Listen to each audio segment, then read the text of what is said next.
Hello everybody, welcome back to my channel. My name is Heather and I'm here with another reading wrap up, this time for the month of October, and then we're also going to talk about my November TBR. So we're just going to dive right in with the books that I read in October. A lot of these were already in reading vlogs, so I'm going to spend less time on those and then we'll focus on the ones that I haven't already talked about in a vlog. I'm not going to fully go in order of when I read these.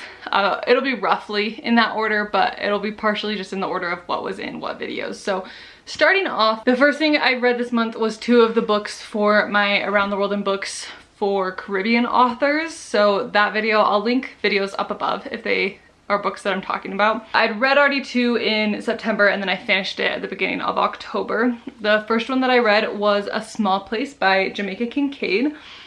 This one is a very short nonfiction, not quite a memoir, but like a commentary, I don't know, an essay maybe on Antigua. It was fine. I gave this one like 3 stars. I thought it was well done. The author definitely has a bit of a chip on their shoulder about tourists and kind of how they've affected the country, which, like, fair, but also it makes it a little hard to read when it's quite a negative book. But overall it was fine. It wasn't anything that's gonna like blow your mind, which makes sense. It's kind of hard to do that in this short of a book, but it was okay. And then the other one that I read for that video this month was The Girl with the Hazel Eyes by Callie Browning. This was the book that I read for Barbados. This one I gave 3.5 stars. It was interesting. You're kind of following 2 different timelines. You're following this girl who's always dreamed of being an author, who gets recruited to write the biography of this famous author.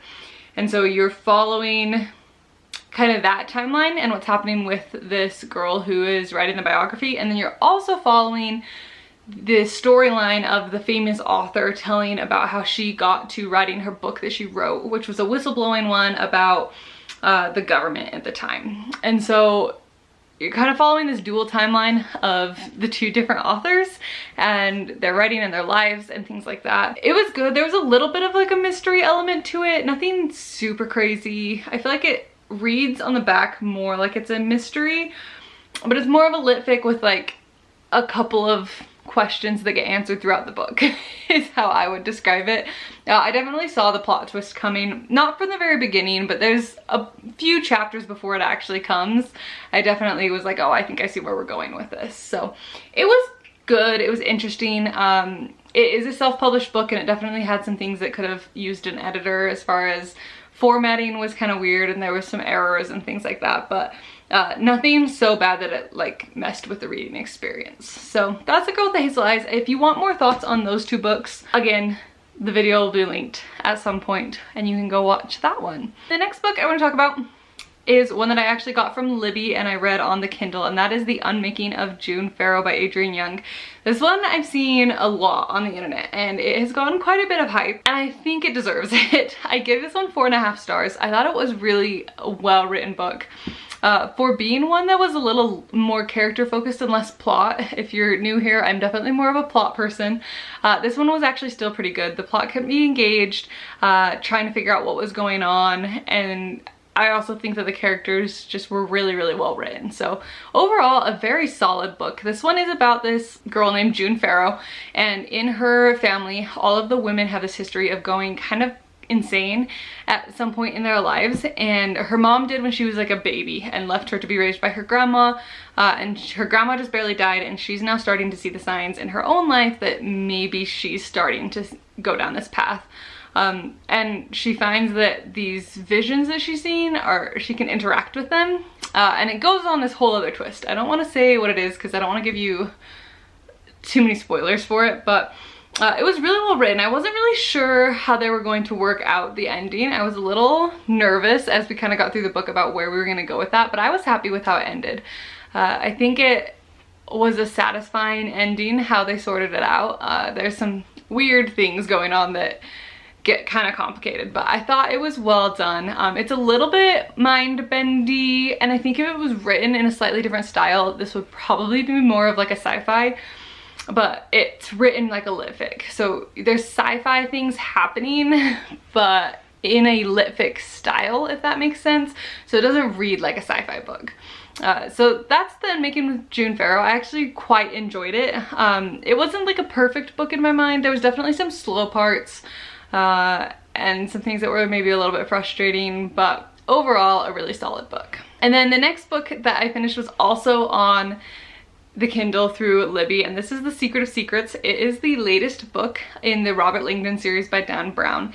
If you don't know what these books are, kind of the most famous one is the Da Vinci Code. They are following Robert Langdon, who is a professor in religious symbology, and he gets roped into all of these different crazy mysteries and things that are going on with these different religious organizations and scientists because of his expertise in religious symbology. This one was good. I gave it 4.5 stars as well. I didn't want to buy it because I have them all in paperback, and so I'm waiting for the paperback to come out, and then I probably will buy it. I really enjoy the series. This one didn't quite follow the format that a lot of them follow. They all kind of have, like, well, not all of them, all but one really have, you have your religious organization, you have your scientific person or organization, and they're kind of at odds, and he's kind of caught in the in-between. And really the only one that I feel like didn't super do that was Inferno and this one. So a little bit different. We also got the first time that a main character other than Robert Langdon repeated, which was really interesting. At least I think this is the first one. This is the first one that I can remember where we had a repeat main character, which was kind of fun. It is set in Prague. I was not prepared for it to be so perfectly fall coded, but it is set in Prague and maybe fall time. I think it might be in fall. And the opening scene is that there's this like golem walking through the streets of Prague. And so it really had, it explains it scientifically, but we started off with monsters in the street of Prague, so it's a perfect Halloween book, honestly. And I can't really say too much about the details of this plot because I feel like it kind of spoils things, but he gets involved in some crazy plots. There's some police that get involved. It's the whole thing. It really focuses much more on the scientific organization. There's a lot less of the, like, there's not really religious organization so much involved with this particular book, but overall really solid. I love the series, highly recommend. I'll probably be buying this one once it's out in paperback so that it matches my set. Then the next one I read was actually physical. This one is The Mystery of the Blue Train by Agatha Christie. This is technically number 6 in the Hercule Poirot series. You do not have to read them in order, so I definitely haven't. I've been trying to go back and roughly read them in order. This one is about this so there's this blue train that goes from England to, or no, it goes from Paris to Nice, or maybe all the way from England. I can't remember. There's this train that they're on from England to Nice, and this girl gets killed and her precious rubies are missing. And so Poirot gets brought in. He happens to be traveling on the train, I believe. And so he gets involved in solving this murder. This one was good. I don't think this is my favorite Poirot book. I gave it like a 4.25, somewhere in that range. It's one of those ones where you're kind of kept in the dark and Poirot's just kind of doing things behind the scenes, and then all of a sudden you get the reveal at the end, which is fine and I don't mind those, but it definitely makes it a little less like you're involved in the story as you're going through that. I kind of like the ones where we're really following Poirot. I felt like he kept disappearing in this book a little bit, and we'd kind of jump to other characters for a while and then we'd come back around to whatever Poirot was doing. So I like the ones where we really follow him. This one also had a lot of moving parts in it, and I do think that her strongest books in my opinion are the ones where it is super closed door, everybody's kind of stuck together, which normally train ones are kind of like that, except that this train made lots of stops and then everybody's off the train and kind of spread out by the time he gets involved. So it was good. It's an Agatha Christie. You really can't go wrong unless it's the Halloween party one. But other than that, I've really enjoyed all of them. So go read an Agatha Christie. And then I finished my first audiobook for the month, and that was The Halloween Tree by Ray Bradbury. I gave this one 3 stars.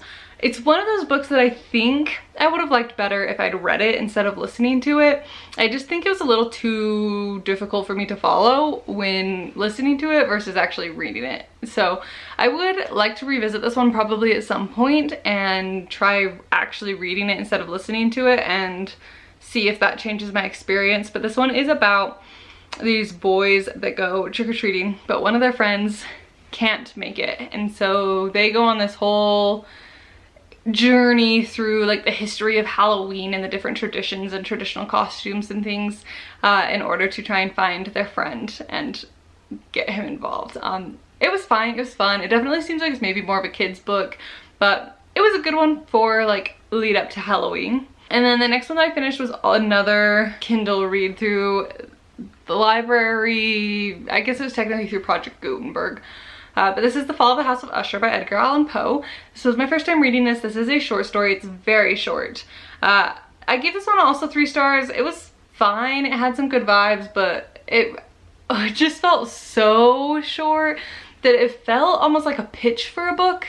Like, the concepts were really good. It was really interesting, but it didn't quite flesh it out enough for what I wanted. So I'm very interested. I know T. Kingfisher has a book series which is kind of a retelling of The Fall of the House of Usher, and I'd be very interested to read that one. I do think I might pick that one up at some point because I do love T. Kingfisher, and I would love to see a longer version of this book. Like, it really just feels like a really good pitch for a book. So I think that that one would suit itself really well to a retelling. And then I finished another one through the library, and that was Dreadful by Caitlin Rozakis. I don't know how to say her last name, but I give this one 4 stars. This one is a little bit more of a silly one. You're following this guy who wakes up and discovers that he's lost his memory, and through the course of events finds out that he is the Dark Lord of a castle, and he has a princess locked up in his dungeon, and he has no idea why, because something has gone wrong with a spell and he can't remember anything. And so you're following him as he tries to unravel this like big plot that he's involved in with all of these other wizards, and tries to figure out if he still wants to be an evil lord or not. And it's a little bit goofy. He has all these goblins in his castle, which were really fun. The townspeople are really cool. I really like their mayor. She's a fun character. So it was just a good time. There's nothing super crazy, shocking about it. The plot isn't like insane, but it's just a fun, lighthearted one if you want something that feels kind of fall, Halloween-ish. Like, you could read this whenever. It's just kind of a fun, goofy fantasy book, but it was good. And then I really started into my heavy spooky book reading. These are all in my latest vlog, so if you haven't seen that, I'll link it here. But the first one that I finished in that was The Devil Aspect by Craig Russell. This one is a thriller book that is set in Prague and the surrounding areas in, what's the time frame? The 1930s. And you're following this psychiatrist who has just taken a new post to go work at the like most notorious insane asylum, where they have 6 of Prague's like most intense serial killers. And then you're also following a detective who is trying to catch the latest serial killer called the Leather Apron. And you kind of watch as these 2 stories intersect, and they have to try and solve who this Leather Apron is and see if the psychiatrist's research can help the detective figure it out. So it's a good one. This is by far the goriest book that I think I've ever read. There is a lot of crazy stuff, and like, it's serial killers that you're dealing with, so you know, not unexpected, but it's definitely quite gory. There's some intense stuff that happens in this book. It's definitely on the darker side, so this is not a total vibe switch from Dreadful, like completely opposite end of the spectrum, but it was good. I thought it was very well done. The twists were good. It was a very interesting storyline. The vibes were perfect for fall. It is like end of fall moving into winter in this book, so it is a great one.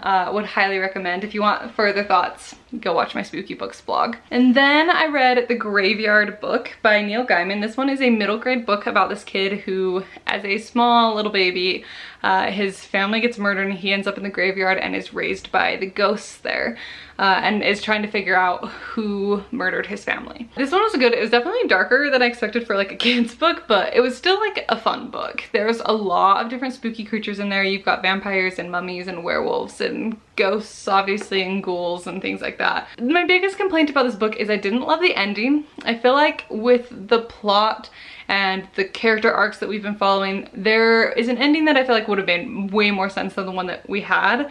So that's my biggest complaint. I gave it 4 stars. Good if you want just like a kid's spooky season book. And then I finished The Legend of Sleepy Hollow by Washington Irving. Another short story. This one's a classic. Everybody kind of knows what it's about. You're following Sleepy Hollow and Ichabod Crane as he gets spooked by the Headless Horseman. That plotline is so little of this book. This book is really like a all for the vibes type of a short story, so I didn't love it. I gave it like 3 stars. It's maybe on the low end of a 3-star. It was fine. The atmosphere was good, but I was a little unimpressed with the spooky part of it. I would not consider this a spooky book. And then I read Garlic and the Vampire. This one is a graphic novel about this little vampire. There's this whole garden of little vegetables that help the witch with the gardening. And the vampire moves in next door. And so they, of course, send Garlic to go and meet the vampire and see if he's going to be a problem or not. And you're following little timid Garlic as she has to go and meet the scary vampire. It was just a fun, very cute book. I don't really know what to say. It's a graphic novel. The art is really good. And it was just a fun book. And I gave that one 4 stars. And then the last book that I read in October was The Twisted Ones by T. Kingfisher. This is a horror book. I gave this one 3.5 stars. I've decided I don't think T. Kingfisher's horror is my favorite. Definitely I'm more of a fan of her fantasy. But this one is about this girl who goes to clean out her grandma's house in the North Carolina forest, I guess, and finds out her grandma's a hoarder. And then in the midst of all the chaos finds her step-grandfather's journal, where it kind of sounds like he's going crazy, but she starts to discover that maybe he wasn't crazy and this is all real stuff. It was good. It felt a little anticlimactic. I don't feel like it really built the suspense throughout the book. It didn't feel scary or anything, so that was kind of a letdown, but it was an interesting book. The characters were fine. They weren't my favorite of her characters, so I don't know. Overall, not my favorite T. Kingfisher, but it was a decent book if it sounds interesting to you. That was everything that I read in October. This is my November TBR, so we're gonna talk about it really quick. I'm probably not gonna go super in-depth, but these are all the books that I want to read in November. Again, I have lots of videos planned that these are specifically for and things, so I'm trying to really get through a lot of my physical TBR by the end of the year. I also have a few books in the library, but we'll get into all of that. The first things that I'm planning on reading were actually on my October TBR and I just didn't quite get to them. But it is happening this month. I've already started Six of Crows. I'm doing a whole reading vlog of reading Six of Crows Crooked Kingdom duology. It's happening. That will be probably the next book video that you see from me. Will be my reading vlog of these. So get prepared for that. It's gonna be full spoilers. So sorry if you haven't read them. They'll be in my wrap up next month. And then I'm just gonna go kind of in random order. Some of these are for videos that will be together, some of them are separate, but these are the books that I really want to get to this month. First one is The Devil in the Marshalsea by Antonia Hodgson. This one is a mystery, maybe verging on thriller, but I think it's more of like a historical fiction mystery about this guy who is in debtor's prison in London and somebody gets murdered and he kind of gets assigned to try and solve the murder in order to like get an early release or something like that.